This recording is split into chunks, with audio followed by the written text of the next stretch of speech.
Bienvenidos, mi nombre es Jorge Quadleri. Vamos a desarrollar el seminario número 15, que trata sobre el virus de inmunodeficiencia humana.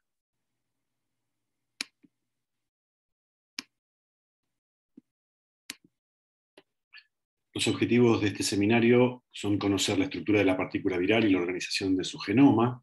Vamos a comprender los principales eventos que llevan a la generación de progenie y cuáles son las incumbencias más importantes relacionadas tanto con la variabilidad del virus, como así también conocer cuáles son los principales blancos de acción de las drogas antirretrovirales. Vamos a reconocer cuáles son las principales vías de entrada a la célula que definen el tropismo y la latencia viral. Vamos a involucrar los mecanismos de evasión a los efectores de la respuesta inmune como componentes centrales de la patogénesis por este virus. Comprenderemos el rol de la activación linfocitaria crónica y su impacto en el curso de la infección. Y por último, intentaremos entender los múltiples mecanismos que causan la feroz depresión en la población linfocitaria T CD4 que aqueja a estas personas y que pueden conducirlas al síndrome de inmunodeficiencia adquirida o SIDA. Vamos por último a contextualizar el rol de los reservorios como principal obstáculo actual para alcanzar la cura definitiva de la infección. La relevancia en medicina de la infección por el virus de inmunodeficiencia humana es absolutamente incuestionable, pero para que ustedes tengan una aproximación a las cifras actuales desde la Organización Mundial de la Salud, en el año 2020 se ha calculado que 37.7 millones de personas en el mundo viven con el virus de inmunodeficiencia humana, obviamente involucrando en ello tanto a personas infectadas como a personas que padecen SIDA. De ellos, el 73% tiene acceso a la terapia antiviral y el 16%, una cifra no menor, desconoce que está infectado. En tal sentido, vale la pena mencionar que en Argentina hay aproximadamente 136.000 personas infectadas, calculándose que cerca de un 17% de ellas no conoce estar infectada. En el año 2020 se han registrado 1,5 millones de nuevas infecciones y casi 700.000 muertes. Desde el punto de vista taxonómico, el virus de inmunodeficiencia humana está involucrado dentro de lo que conocemos como familia Retroviridae. Esta familia involucra dos subfamilias y a su vez dentro de estas dos subfamilias se reconocen 7 géneros distintos. Dentro de los géneros que merecen importancia desde el punto de vista de la medicina humana, vamos a mencionar en principio a los lentivirus, donde están involucrados el virus de inmunodeficiencia humana tipo 1 y tipo 2, siendo el primero de ellos el principal responsable de la pandemia por virus de inmunodeficiencia humana actual, superando por encima del 97% el total de las infecciones globales. Y en el género de los delta retrovirus involucramos a los virus HTLV 1 y 2, conocidos como virus de la leucemia T humana. Además de estos dos, conocidos como virus exógenos, se reconoce la presencia de virus que ustedes seguramente ya han conocido como integrantes de lo que es nuestro propio genoma, que son los retrovirus endógenos. Estos retrovirus endógenos están clasificados en distintos grupos géneros taxonómicos, ¿sí?, que se distinguen con diferentes letras. Es importante que ustedes puedan ver que a nivel de la organización genómica, sobre la cual nos detendremos en un par de diapositivas más adelante, hay elementos que son comunes a todos los géneros considerados más allá de la organización. Es decir, están omnipresentes en los distintos géneros, tanto las regiones flanqueantes, terminales repetitivas, LTR, no codificantes de ninguna proteína, como los marcos abiertos de lectura que codifican para proteínas estructurales, conocidos como GAG, POL y EMV, sobre los cuales posteriormente trataremos.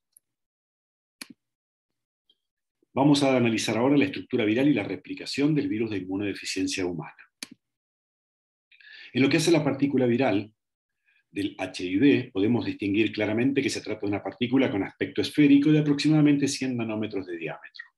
Está recubierta por una envoltura externa, que aquí la vemos en este color celeste, de la cual protruyen hacia el exterior glicoproteínas, en las que se pueden distinguir claramente dos dominios distinguibles conforme su peso molecular.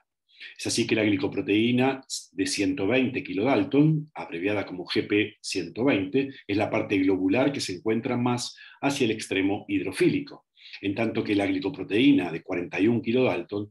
contiene y está directamente vinculada con la anterior un dominio hidrofóbico que le permite enclavarse dentro de la envoltura viral.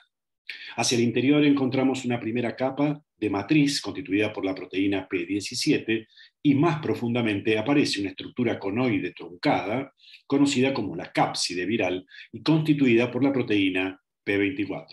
En la imagen al microscopio electrónico que tienen en la parte inferior puede verse claramente esa estructura conoide truncada. En el interior de la misma podemos encontrar el material genómico, que en el caso del virus de inmunodeficiencia humana está constituido por dos hebras independientes, no complementarias, de ARN simple cadena con polaridad positiva. A estas hebras genómicas advertimos que pueden asociarse íntimamente diferentes proteínas con capacidad y actividad enzimática bien definida, entre las cuales merece mencionarse la transcriptasa inversa, la proteasa y la integrasa. En este esquema, para terminar, vemos cómo las glicoproteínas de la envoltura son las grandes responsables como ligandos virales de interactuar con el receptor CD4 y con los correceptores de quimiosinas para, en última instancia, mediar la interacción con la célula hospedadora que promoverá el ingreso a la célula. En términos de organización genómica, muchas de las características antes mencionadas, obviamente que son comunes a los retrovirus, están por supuesto presentes en el virus de inmunodeficiencia humana. Es así que se advierte la presencia en los extremos 5' y 3' de esos dominios conocidos como LTRs, ¿sí?, flanqueando la región codificante, que son dominios largos repetitivos del extremo 5 y 3', y en el interior de ese gran marco abierto de lectura aparecen claramente distinguibles los genes que van a codificar para las distintas proteínas estructurales. El gen GAG, que codifica para proteínas de matriz,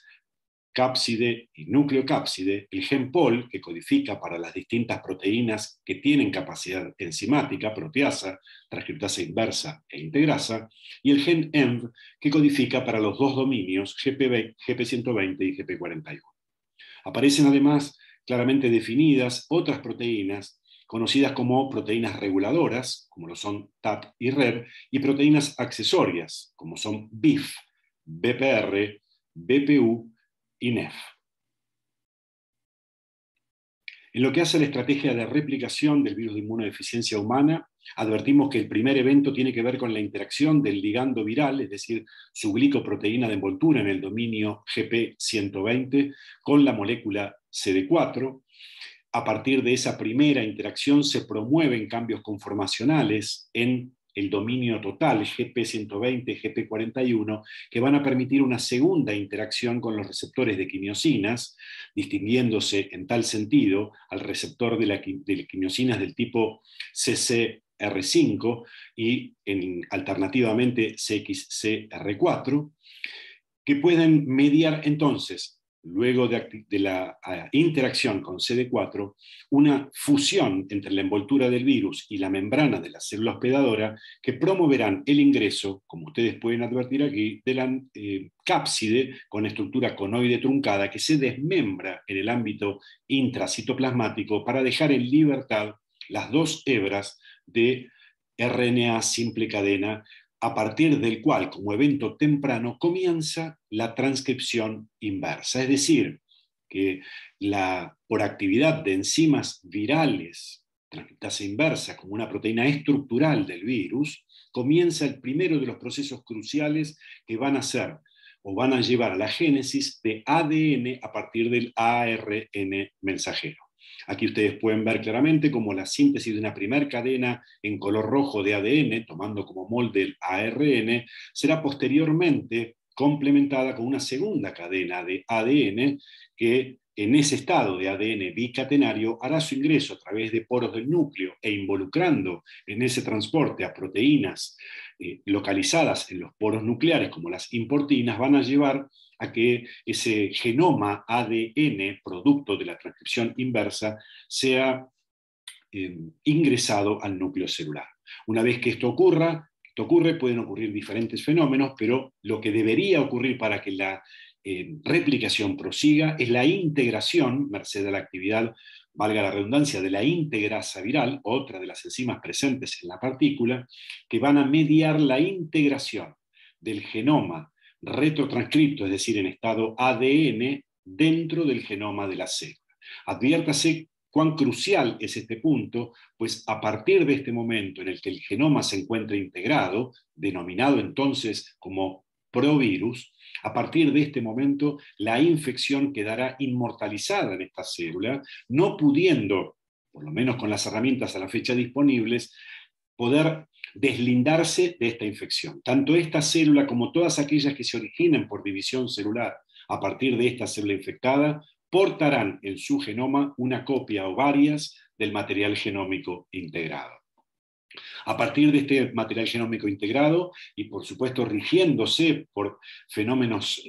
relacionados directamente con la activación celular, van a empezar la génesis de los ARN mensajeros, producto de la transcripción de estos genes, involucrándose en tal sentido a polimerasas celulares en su producción. Se generarán los ARN mensajeros, que serán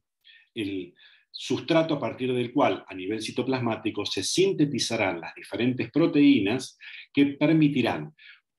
generar progenie gracias a el ensamblaje de las proteínas con nuevos genomas generados en este mismo paso, para que por brotación sean liberadas las partículas virales que en una primera instancia son inmaduras y que posteriormente, en lo sucesivo y luego de salir de la célula, irán madurando gracias a la actividad de la tercera de las enzimas importantes del virus, que es la proteasa, que permite la maduración gracias a clivaje de proteínas que estaban inmaduras en la partícula recién brotada. Mencionados estos eventos relacionados con la replicación del virus, lo que ustedes están advirtiendo aquí son los principales blancos de acción de los antirretrovirales. En primera instancia, son los inhibidores de los eventos relacionados a la fusión, donde podemos distinguir dos tipos de drogas diferentes. Unas que actúan por unión directa a la glicoproteína GP41 del virus, impidiendo que ésta tenga cambios conformacionales que permitan, de alguna manera, la prosecución del evento que lleva a la fusión de membranas. Y los otros son los antagonistas de los correceptores de tipo CCR5. No se utilizan inhibidores de los correceptores de tipo CXCR4. El segundo de los blancos importantes son los inhibidores de la transcriptasa inversa, conociéndose diferentes tipos de droga, tanto sean nucleosídicas como no nucleosídicas. Luego tenemos inhibidores de la integrasa y en última instancia los inhibidores de esta proteasa que, como antes mencioné, utiliza o es fundamental en los pasos que tienen que ver con la maduración de la progenie viral. El tropismo viral está directamente definido, bien sea por elementos inherentes al virus, como así también con la presencia y abundancia relativa de los receptores y correceptores en los distintos tipos celulares. De modo tal entonces que nosotros sintéticamente debemos distinguir que existen dos tipos de tropismo claramente definidos. Por un lado, el tropismo R5, es decir, aquellos virus que tienen o que van a utilizar, gracias a la afinidad de sus ligandos, de la glicoproteína GP120, el correceptor CCR5. Esto tiene que ver fundamentalmente con la factibilidad que van a tener los virus con este tropismo de poder interactuar o sentirse de alguna manera seducidos por aquellas células que tienen en su membrana una expresión muy elevada comparativamente, por supuesto, de la molécula CD4, acompañada de una expresión interesante o más abundante del receptor R5. Es así entonces que el virus que tiene tropismo R5 fundamentalmente, mayoritariamente, aunque no en forma excluyente, infectará linfocitos T de memoria CD4 positivos. Con menor eficiencia, también pueden infectar, por supuesto, macrófagos, entre otras células, por ejemplo, células dendríticas. En tanto que los virus X4, naturalmente con otra conformación a nivel de su, y constitución aminoácido a nivel de su GP120, tienen la posibilidad de interactuar con el correceptor CXCR4. Esto, por supuesto, tiene una distribución diferencial y está mucho más presente en células TCD4 naive.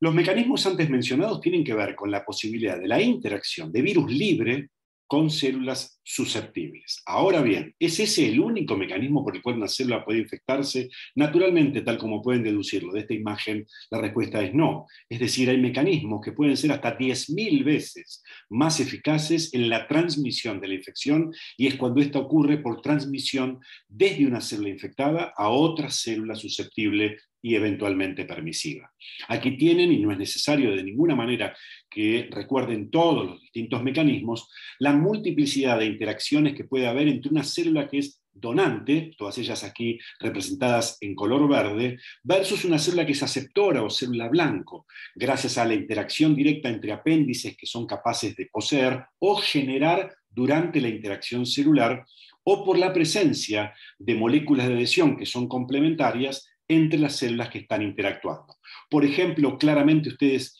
pueden entender que durante un proceso que tiene que ver con la propia presentación antigénica desde una célula dendrítica que se ha infectado en el contexto de un tejido linfoide, en un órgano linfoide secundario, por ejemplo en zona paracortical de un ganglio linfoide, podría haber, gracias a este abrazo que ocurre en la presentación antigénica, en esa sinapsis inmunológica tal como ustedes la han concebido, que además de ser una sinapsis inmunológica, se transforme o se constituya en una sinapsis infecciosa gracias a que gentilmente la célula donante le está cediendo parte de la progenie que está generando a una célula blanco. Un punto importante para tener en consideración y poder entender fenómenos que se suceden en lo próximo es tener en consideración cuando nosotros hablamos que el genoma viral debe integrarse, no es una opción, sino que es una condición para que el ciclo de producción de progenie continúe, debe integrarse al genoma de la célula. En consecuencia, si debe integrarse al genoma de la célula, una vez que esto ocurre, la expresión del genoma viral va a quedar claramente supeditada al control epigenético. ¿Qué significa esto? Que por supuesto ustedes saben claramente que la expresión de los genes que están presentes en nuestros cromosomas van a depender del estado físico en el cual se encuentren, que están directamente vinculados con sus niveles de acetilación y de metilación. Aquí hay una representación clara donde ustedes pueden ver que en tanto y en cuanto ese genoma viral se encuentre en zonas heterocromatínicas, o desacetiladas, la transcripción de genes celulares y por supuesto también virales va a estar detenida. En tanto que, por supuesto, si ocurren fenómenos de acetilación, por actividad de enzimas directamente vinculadas con tal proceso, la cromatina que estaba en estado heterocromatínico pasará a estar en estado eucromatínico, es decir, estado laxo, y la transcripción podrá ocurrir. Consecuentemente, podrá haber expresión también de genes virales y, por ende, podrá haber prosecución del ciclo de replicación. En consecuencia, es muy importante que tengamos en cuenta que en este caso, para el virus de inmunodeficiencia humana, la latencia del virus de inmunodeficiencia humana es una condición que es impuesta por el estado celular y no tiene que ver con mecanismos propios, tal como lo conocemos o lo hemos concebido en los distintos miembros de la familia Herpes viridae, entre otros. Digo, no es la latencia viral una propiedad del virus de inmunodeficiencia humana, sino que es una condición celular que obliga al virus de inmunodeficiencia humana a permanecer callado sin expresarse hasta tanto exista la posibilidad de comenzar con la transcripción y expresión de sus genes para la producción de progenie viral. En términos de los mecanismos generadores de variabilidad, muchas de las cosas que ustedes ya conocen, y hablamos de como en la etapa temprana de la replicación viral que ocurre la transcripción inversa. Y esta es una enzima viral que ya sabemos que no tiene capacidad de corregir los errores cuando genera complementariedad entre las bases y en consecuencia las mutaciones tienen una alta posibilidad de quedar fijadas y en consecuencia generar variabilidad. De modo tal que el virus de inmunodeficiencia humana, así como otros ejemplos que ustedes han visto, es un claro ejemplo en el cual el individuo infectado se encuentra habitado por una población de virus cercanamente relacionados desde lo genómico, pero que no son idénticos. Estoy hablando de cuasi especies virales. ¿Es este el único mecanismo de generación de variabilidad? La respuesta es no. En el caso del virus de inmunodeficiencia humana, como ocurre también en otros virus, puede ocurrir los fenómenos de recombinación, es decir, la generación de un mosaico genético en el cual dos variantes o más diferentes constituyan una única hebra genómica. Y aquí lo pueden ver sencillamente. Vean que una misma célula está siendo infectada, en forma gráfica por supuesto, por un virus de color rojo, lo llamamos subtipo B, por ejemplo, y un virus de color celeste, que lo llamamos subtipo F. Si ocurre la integración de ambos genomas, podremos advertir que conforme se genere progenie, podrá aparecer genomas hijos de color rojo y también de color celeste, de modo tal que desde esta célula infectada por las dos variantes podrá emerger una progenie que tenga una hebra de un color rojo y otra hebra de otro color celeste. Es así entonces que en este contexto, y ocurriendo los fenómenos de transcripción inversa de un virus que tiene un genoma que ya dijimos tiene dos cadenas de RNA, pero en este caso vean que uno pertenece a un subtipo y otro pertenece a otro subtipo, acá ejemplificados como rojo y celeste, podrán generar una variante tal que los genomas que se generen a partir de estas dos variantes van a tener en la misma hebra ambos orígenes, ambas variantes. Por eso hablamos de mosaicos genómicos. No es casual que en este caso hayamos escogido como ejemplo el subtipo B y el F para generar una recombinante BF, que es de las formas recombinantes circulantes la más abundante en Argentina. En términos de la patogénesis, en lo que hace a la historia natural de la infección, sabemos que el virus de inmunodeficiencia humana es el virus responsable de la enfermedad infecciosa que conocemos como síndrome de inmunodeficiencia adquirida, que responde a patrones y definiciones muy claras que podrán oportunamente conocer muy bien en el contexto de microbiología 2. Ahora bien, cuando ocurre la infección, eventos tempranos nos permiten ver claramente cómo la carga viral, es decir, la determinación que nos permite saber qué cantidad de copias genómicas hay circulantes en sangre, va aumentando conforme avanzan las primeras semanas, de modo tal que al mes y medio, 2 meses, se alcanza un pico de carga viral representado como RNA viral, circulante en ese individuo infectado. Adviértase claramente que ese ápice o ese pico desciende rápidamente, aunque no logra negativizarse, y esto tiene que ver con el desesperado grito que lleva adelante la respuesta inmune, tratando dentro de sus posibilidades, y estoy hablando de la respuesta inmune adaptativa, específica contra el virus, que si bien logra controlar en alguna medida, no logra hacerlo en forma completa. Y los niveles de control suelen variar y mucho entre los diferentes individuos. Bien está este punto que pueden ustedes advertir cómo en la curva celeste puede verse los niveles de CD4 en sangre, que desde un nivel inicial normal tienen un descenso muy brusco, que coincide claramente con los niveles de máxima replicación viral, y conforme se controlan,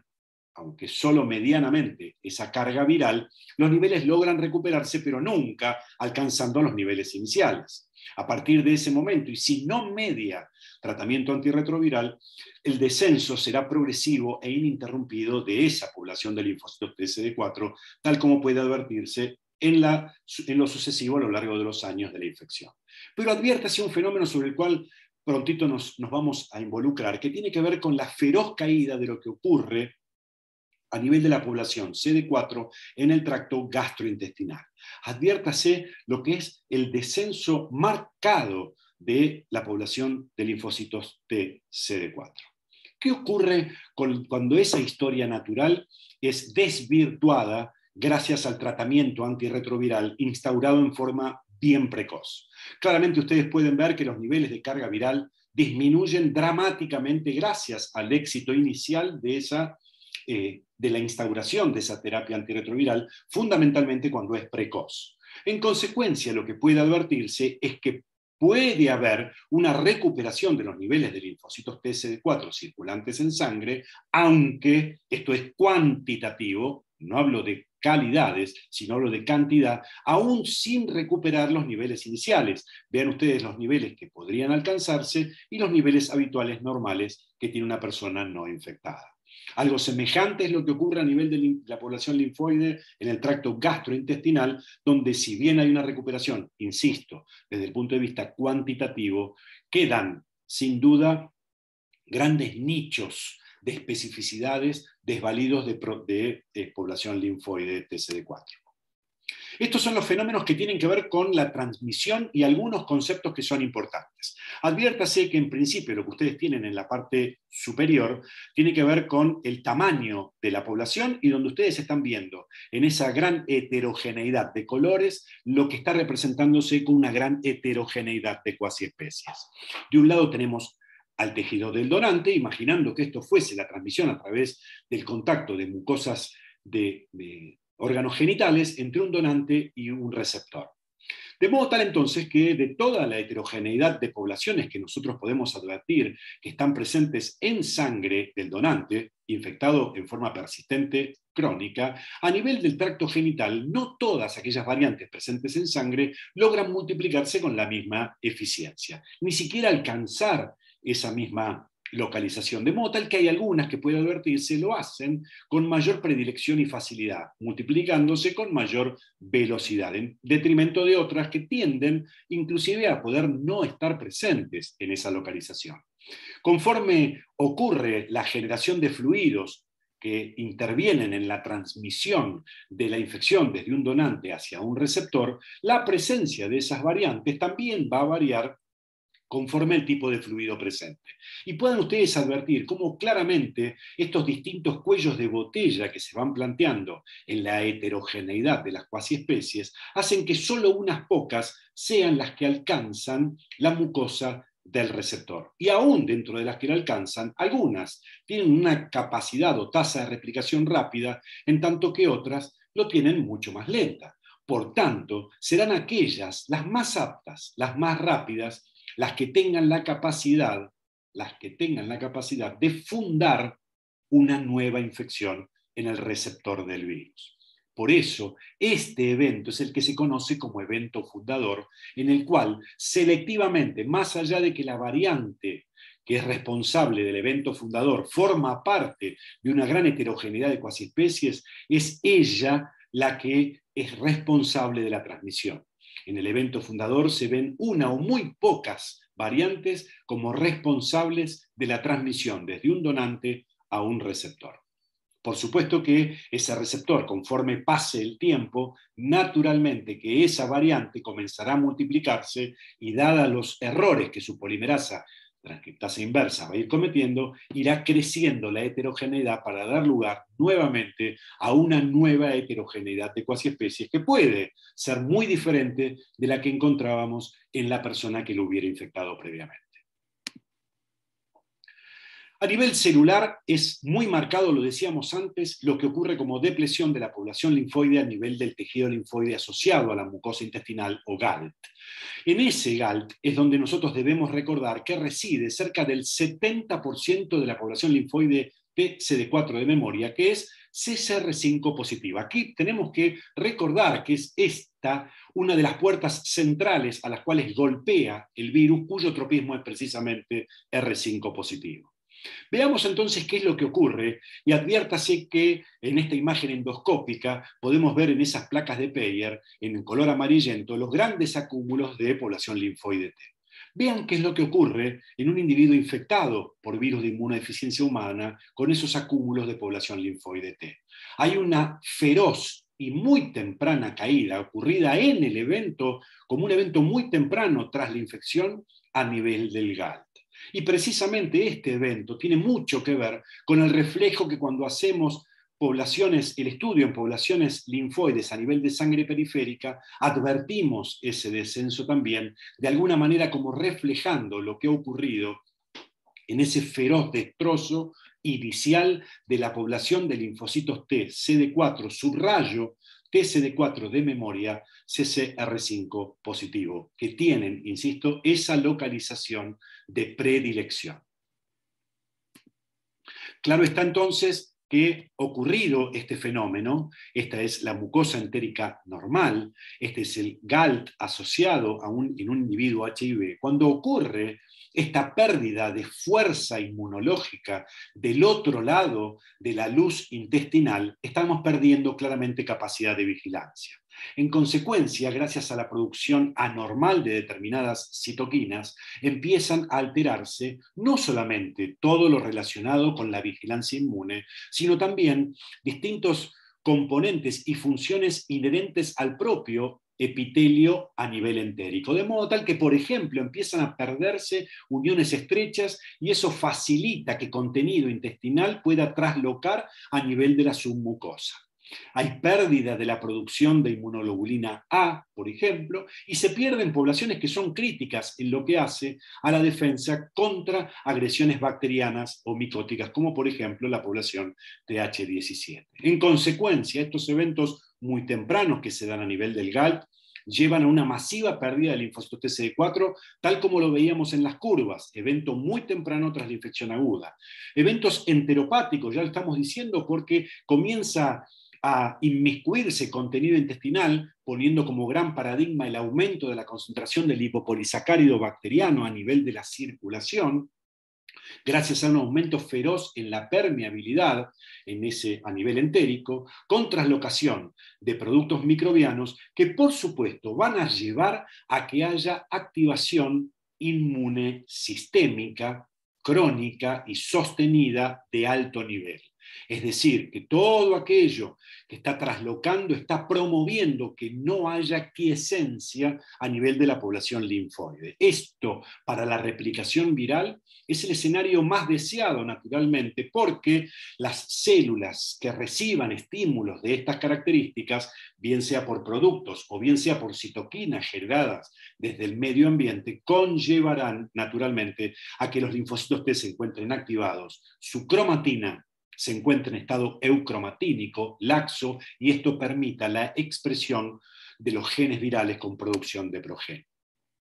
Consecuencia, el estado de activación celular, estamos entendiendo claramente que es central para definir el destino de la infección en la célula. Veámoslo en esta serie de eventos, tal que la infección puede ocurrir en una célula que se encuentre dentro del ciclo celular detenida. Esa infección puede ocurrir, por supuesto que puede ocurrir, aún puede ocurrir la transcripción inversa. Sin embargo, ese material genómico que está generado producto de esa transcripción inversa, va a tener serias dificultades para poder ingresar al núcleo, porque claramente, desde lo metabólico, esta es una célula que se encuentra quiescente. Consecuencia entonces, solo cuando ocurra activación de esta célula infectada, va a poder ocurrir la integración del material genómico. Y ocurriendo la integración del material genómico bajo un estado de integración, habrá chances de que se genere progenie viral y eventualmente fenómenos relacionados con la muerte de estas células. Naturalmente, que desde las células que están infectadas con genoma integrado, donde hay expansión, tal como ustedes lo han aprendido en inmunología, de la población linfoide T, esa población que se expande y que se lleva en su genoma, en estado de provirus, al genoma del virus de inmunodeficiencia humana, podrá quedar parte de esa población que se expande latentemente infectada, en tanto estas células queden de memoria y en reposo, en distintas localizaciones desde ya, bien sea a nivel del GALT, tal como lo conocemos, o por supuesto también en distintas localizaciones en órganos linfoides secundarios. ¿Por qué se mueren? ¿Por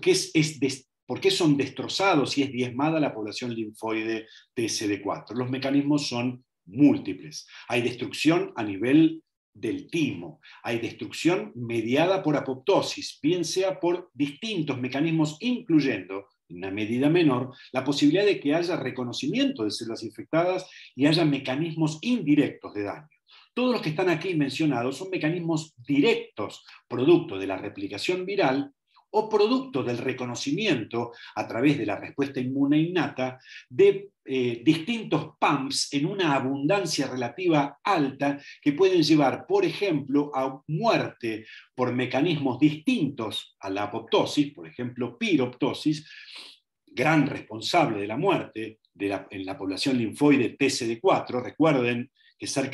más del 95% de los CD4 que se mueren involucran este mecanismo de muerte, donde, insisto, por acumulación de PAMPs virales dentro de la célula y el reconocimiento por receptores de reconocimiento de patrones, son capaces de desencadenar una muerte por piroptosis de esos linfocitos T con infecciones abortivas, con liberación de citoquinas proinflamatorias que, casi como continuando un círculo vicioso, siguen convocando más células plausibles de ser infectadas. A nivel organismo, es claro algunos de los eventos que ya habíamos mencionado anteriormente. ¿Cuáles son los eventos claves asociados con la progresión de la infección que pueden llevar a la enfermedad? Ya dijimos la infección masiva a nivel del tejido linfoide asociado a la mucosa intestinal. Esto, por supuesto, va a generar, conforme la profusa replicación viral, altos niveles de viremia que llevan a la diseminación del virus a múltiples órganos linfoides, tanto primarios, hablábamos del timo recién, como secundarios. En consecuencia, comienza la destrucción masiva de células TCD4 residentes en distintos órganos linfoides. Esa destrucción y cicatrización puede llevar claramente a fibrosis de estos órganos, lo que conlleva naturalmente a un mal funcionamiento. Pero también hay que tener en cuenta la posibilidad que desde la infección primera en linfocitos TCD4 activados pueda llevar a la posibilidad del establecimiento de virus que queda en estado proviral en células que quedan en latencia, es decir, que han perdido su estado de activación y en consecuencia se constituyen como órganos en los cuales va a haber reservorios virales. Otro de los eventos centrales que ocurre como fenómeno temprano luego de la infección por virus de inmunodeficiencia humana. Este conjunto de eventos lleva claramente a la masiva y progresiva depresión de linfocitos TCD4, en el que claramente ya habíamos mencionado, tanto por citoquinas como por otros mediadores solubles, algunos devenidos desde la propia luz intestinal, como el lipopolisacárido bacteriano, conllevan o conducen a un mecanismo de activación inmune crónico, que le viene fantástico al virus para poder seguir replicándose en forma acelerada y, consecuentemente, seguir destrozando a la población linfoide TCD4. Naturalmente, casi en el final del camino de esta historia que tiene múltiples aristas, lo que estamos viendo es, o estaremos en presencia de una destrucción del sistema inmune y progresión hacia el síndrome de inmunodeficiencia adquirida. En el organismo ya dijimos nosotros la importancia que tienen cada uno de esos lugares en los cuales puede haber presencia de linfocitos TCD4 como gran emblema celular, en el cual no es excluyente, pero es el gran emblema celular entre otros tipos celulares en los cuales el virus puede quedar en estado de latencia, es decir, integrado en su genoma celular, pero merced a la condición del microambiente que lo circunda, se queda silente y sin expresar todos sus genes. En esta diapositiva pueden ver ustedes cómo tanto población linfoide que se encuentra dispersa en múltiples órganos en todo el organismo, como así también otras localizaciones y otras estirpes celulares, como células gliales y macrófagos a nivel del sistema nervioso central, a nivel del vaso, entre otras localizaciones, son grandes responsables de lo que hoy conocemos como reservorios virales.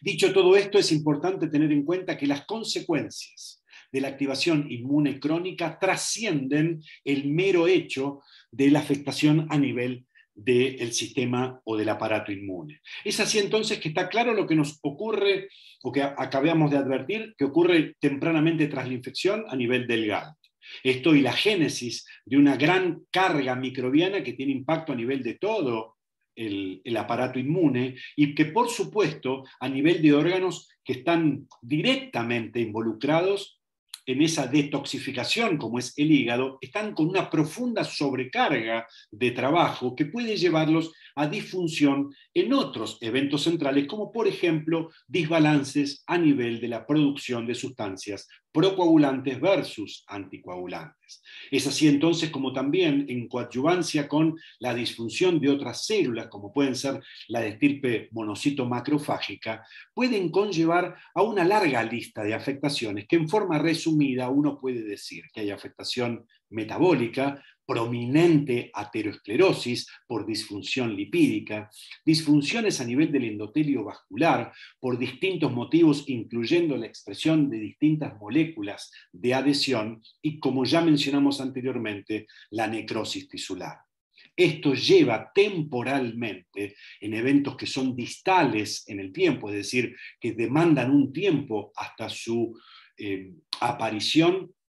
un tiempo más o menos prolongado en el contexto de una enfermedad que transcurre en la historia natural, podríamos decir aproximadamente entre 5 y 10 años sin que medie tratamiento, a lo que claramente se conoce como multimorbilidad, es decir, la presencia de 2 o más enfermedades crónicas en una misma persona. Todo esto es de alguna manera producto del envejecimiento, que no tiene que ver con tiempos cronológicos, sino que tiene que ver claramente con una sobreexigencia, una sobrecarga feroz en el funcionamiento de distintos órganos y tejidos. Respecto de lo que tiene que ver con la respuesta inmune y la consecuente evasión por el virus de inmunodeficiencia humana, naturalmente que me permito volver a mostrar una imagen que ustedes han visto a los inicios de la cursada de virología, donde por supuesto ustedes conocen cada uno de estos protagonistas, tanto de la respuesta inmune innata como de la respuesta inmune adaptativa. ¿Por qué traigo esto a mención? Porque cada uno de estos componentes, cada uno de estos efectores de los compartimentos innato y adaptativo tienen disfunción producto de la infección. Todos tienen disfunción producto de la infección. Es así que como ejemplos paradigmáticos, por supuesto, en cuanto a la funcionalidad y el número, los linfocitos TCD4 caen ferozmente. Las células dendríticas tienen infectadas, tienen profundas dificultades para una maduración correcta. Las células NK tienen anómala la expresión de citoquinas y la expresión de receptores activadores e inhibidores de sus funciones. Los linfocitos TCD8 específicos también tienen serias dificultades para su polifuncionalidad, de modo tal de mostrarse claramente exhaustos frente a la infección, con aumento de expresión de distintos marcadores que los caracterizan como células agotadas. Por supuesto que el compartimento B, en todo ese contexto y con una gran disfunción de los linfocitos TCD4, generan o producen anticuerpos que les demanda muchísimo tiempo y que solamente unos pocos individuos logran sintetizar, demandándole años anticuerpos que tengan buena y amplia capacidad de neutralización. En términos promedio, son aproximadamente años la generación en un 20% de los individuos infectados de poder generar anticuerpos con alguna capacidad neutralizante. Pero son varios años los que le demandan, y solamente el 1% de los individuos pueden hacerlo, generar anticuerpos que tengan amplia capacidad neutralizante. Dicho todo esto, las estrategias que tiene el virus de inmunodeficiencia humana para escapar a los mecanismos de control inmune son múltiples. Aquí están algunas de ellas mencionadas. Mi recomendación es que ustedes aborden esta temática para un mejor desarrollo a partir de la bibliografía recomendada, pero algunas de ellas ameritan su explicación muy breve. La latencia, por supuesto, es decir, la presencia del genoma viral en estado proviral en células infectadas. Ya dijimos que esto es un estado de inmortalización y que obviamente a los mecanismos de vigilancia inmunológica, una célula que está latentemente infectada pasa completamente inadvertida.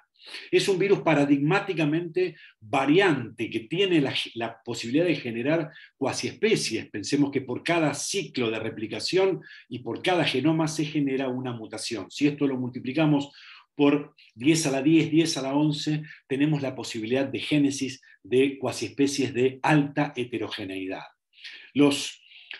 anticuerpos que se generan tienen serias dificultades para poder reconocer los epitopes a nivel de glicoproteínas de envoltura, porque precisamente estas glicoproteínas tienen un nivel de glicosilación muy elevado que de alguna manera solapan o esconden los principales epitopes de reconocimiento por anticuerpos. El tropismo celular claramente es inteligente de este virus, pues ingresa y replica, casi les diría, en el director de la orquesta de la respuesta inmune, los linfocitos TSD4.